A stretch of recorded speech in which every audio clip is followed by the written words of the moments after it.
أعوذ بالله من الشيطان الرجيم. لقد كان لسبإ في مسكنهم آية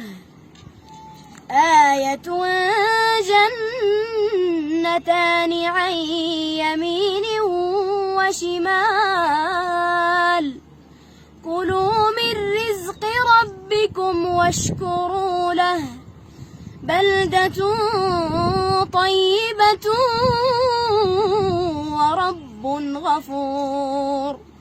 فأعرضوا فأرسلنا عليهم سيل العرم وبدلناهم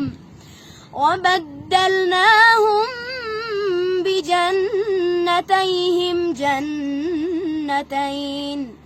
جنتين ذواتي أكل خمط